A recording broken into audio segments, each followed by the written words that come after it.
Hi, Kate here from the Safeguarding Academy and welcome to this week's 5-minute Masterclass. This week we're looking at child arrangement orders.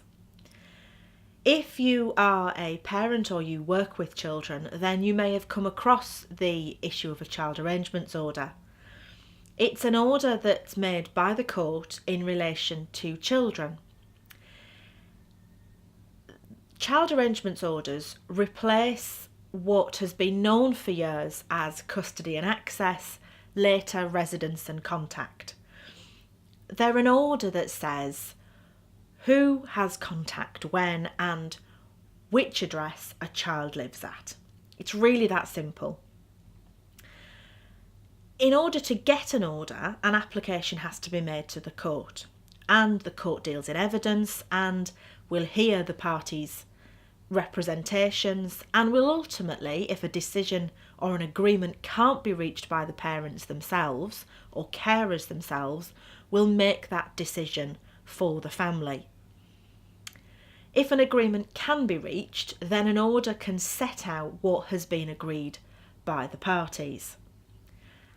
If an agreement can't be reached, then, as I say, the court will impose what it feels is the right arrangement for the child, and that could be an agreement that nobody is happy with at all. So a child arrangements order, a rather long-winded way for saying this is where a child shall live, and this is when a child will have contact and with whom. For professionals, those orders are important to have sight of and perhaps even a copy of. The reason for that is it tells you the child's legal residence, and it tells you, if there's a contact order, when a child is due to have contact. Particularly important if the arrangements are for the child to be collected from your organisation. Sometimes orders are made where a common occurrence is a child is collected from school Friday and returned to school Monday. Now that as an agreement between parents is fine, but you need to know about it because you have a duty of care to the child. You need to know who that child should be going with. You need to know who you are releasing that child to, into whose care is that child going to be. It's also important to know if there's an order because occasionally there are fallouts between parents, and if there is an order that you're not aware of, sometimes you can unwillingly and unwittingly be playing a part in one parent or carer's particular scheme, their operation for the children.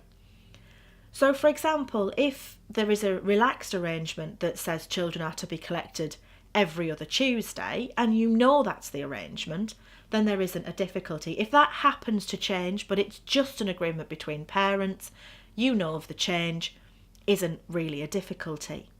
But there is a change for you if that's an order.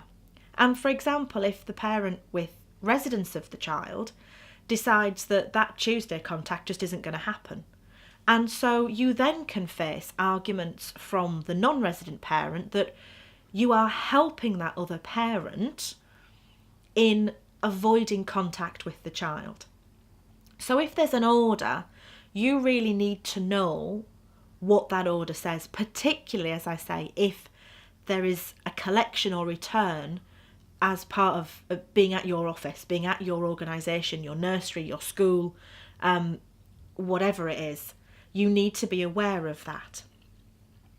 It's also important because you might actually be asked to provide a statement. You might actually be asked to provide some information to the court about how the child's doing, maybe the appearance of the other parent, maybe how they've been operating and cooperating with your organisation. If that's the case, then have a look at my 5-minute masterclass in relation to writing reports, and also have a look at the blog where there's some guidance on writing reports as well. If you find yourself in this position quite frequently and you feel that you're being asked a number of times for a report and are not sure what you should be saying, then within the online academy there is a whole training bundle on writing reports which can assist you. In relation to child arrangements orders, as I say, it is a new term for the access and custody, residence and contact. So you will now obtain an order that says it's a child arrangements order as to residence and the child will live at and say the address, or a child arrangements order in relation to contact and will say what the arrangements are. There can also be activities set out within that order, so there may be specific things that a family can do or a parent can do. There may also be specific requirements around who can or can't collect the child from school or nursery.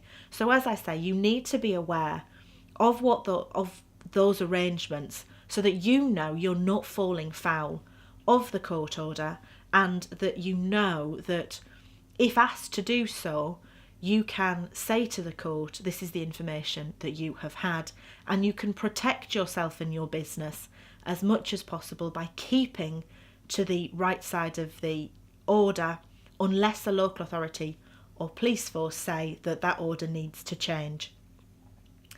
If you've any questions, please feel free to schedule an appointment with me using the link below, and I'll happily talk to you in relation to an issue you're having with your setting or your organisation, where you may be wondering how to collate or what to do with information that you're receiving. So until next time, have a great week. Kate.